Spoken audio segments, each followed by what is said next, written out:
Hey, hey, hey. Time for another Out of This World story from rSpace. Some lemons just aren't worth the squeeze.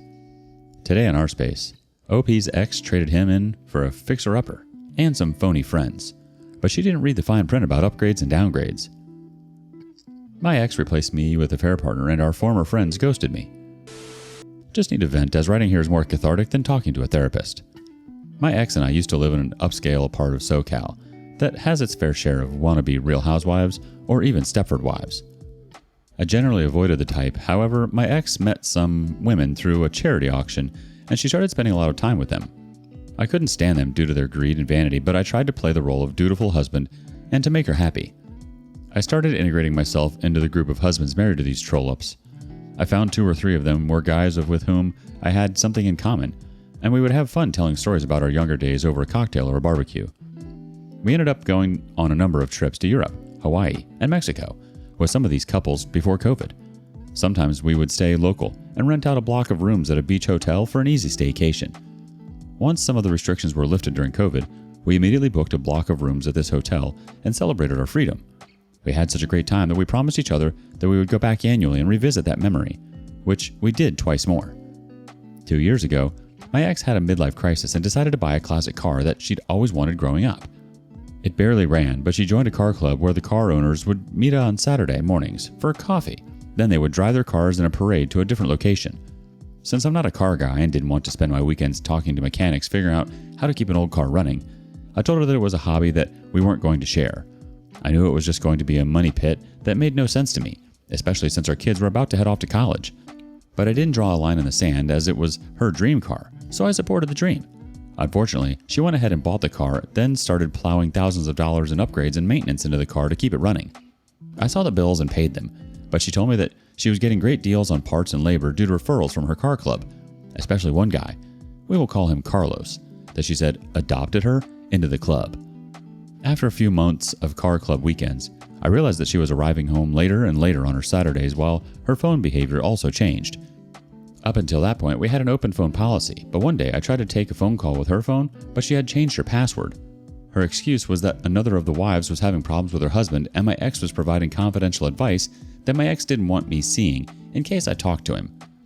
Her behavior also changed where she became irritable with everything I did and would passively aggressively compare me to other husbands, especially if I were having a better year financially than myself, as their businesses were less impacted by COVID than mine.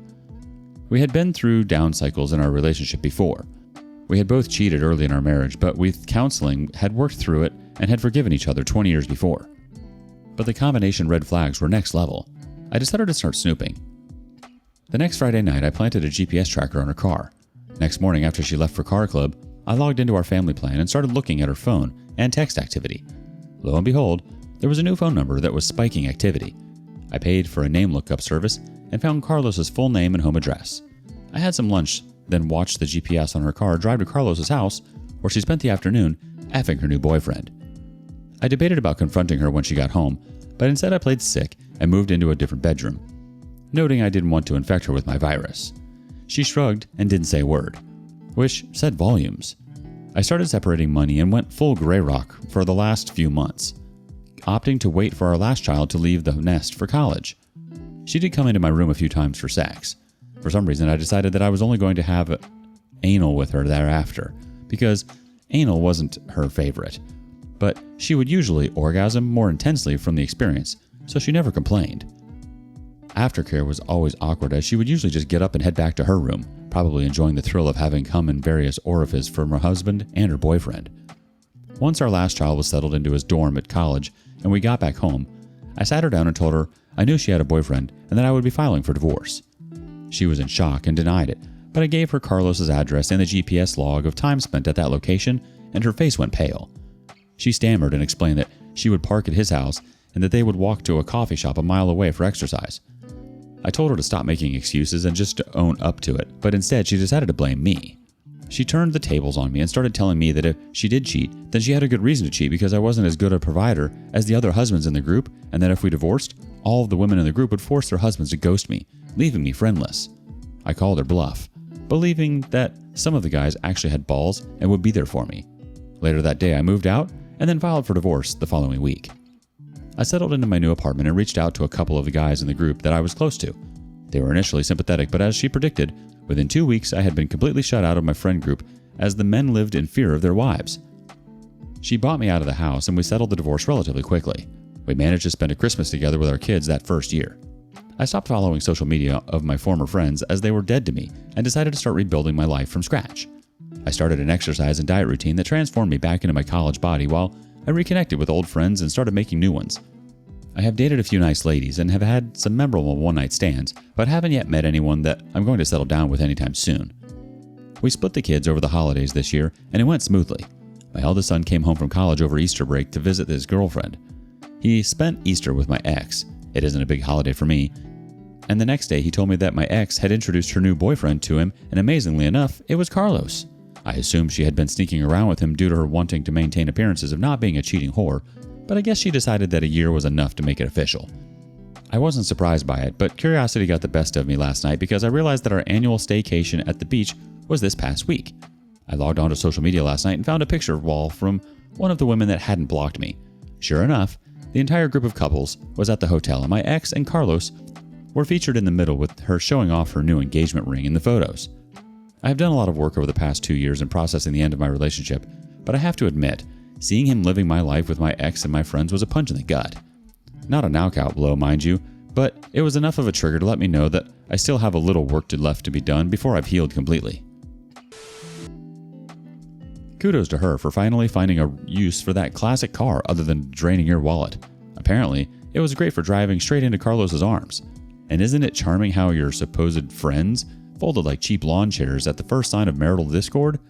Clearly, the only thing they lacked more than loyalty was a backbone. Your approach to her infidelity was masterful, though. Moving into a different bedroom, and bonus points for making her experience some discomfort with the non-preferred type of intimacy. Sometimes, poetic justice comes in the most unexpected forms. Yeah, it stings seeing her with an engagement ring on your old buddies, but remember, you dodged a bullet. Update. Ex-wife cheated 2 years ago. Still denies his existence.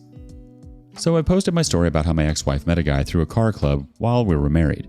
She proceeded to have a full affair with him. I figured it out using phone records and GPS in her car and realized she was hiding his existence entirely from me. I wanted a few months until the day after we dropped our last child out of college, then confronted her. She denied it, and I moved out and got divorced. He's younger, so I know she's since been losing weight via Ozempic and posting about her wellness journey since I moved out. Have largely been no contact except for divorce and discussions regarding our children.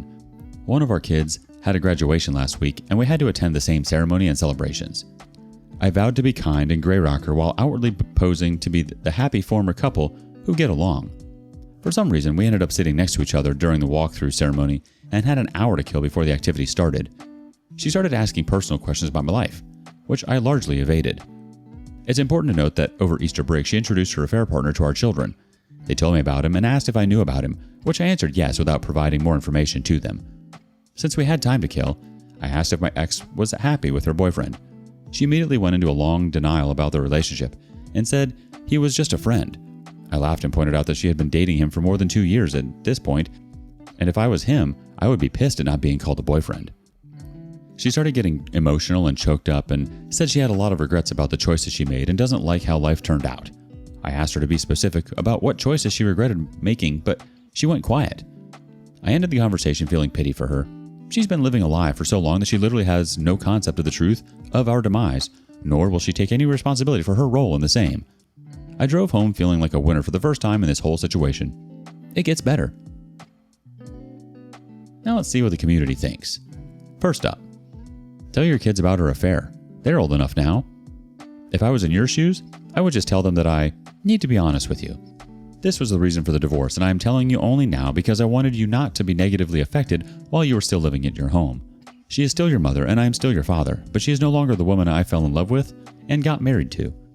I will always love you, and you will always be my top priority in life, but I have to set the record clear in order to move on with my life.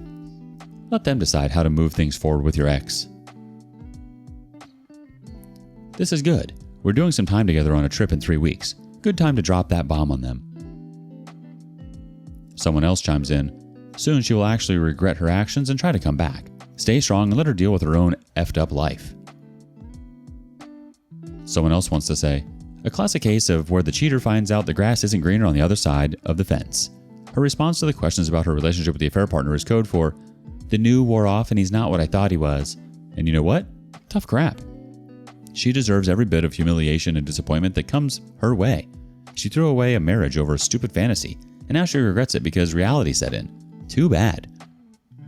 Do not, under any circumstances, take her back after the relationship ends up in the toilet. She chose this sleazeball over you. She can deal with it. So, she's still denying Carlos's existence after 2 years? That's dedication to delusion. Her getting choked up and admitting to regrets without specifics? That's the emotional equivalent of a choose-your-own-adventure book where every ending sucks. She regrets her choices? Yeah, she regrets choosing someone whose spark plugs aren't firing as well as she thought. Too bad, so sad. Telling your kids the real reason for the divorce is a solid plan. They're old enough to handle the truth. And it's high time someone gives them the uncensored director's cut of this drama. So yes, it does get better. Because while she's stuck rewriting history and regretting her very public, poor decisions, you're cruising down the road to a happier, Carlos-free future. Enjoy the ride. What do you make of this? Thank you for joining us today on rSpace. Be sure to like and subscribe and hit that notification bell so you don't miss out on our next video. See you next time.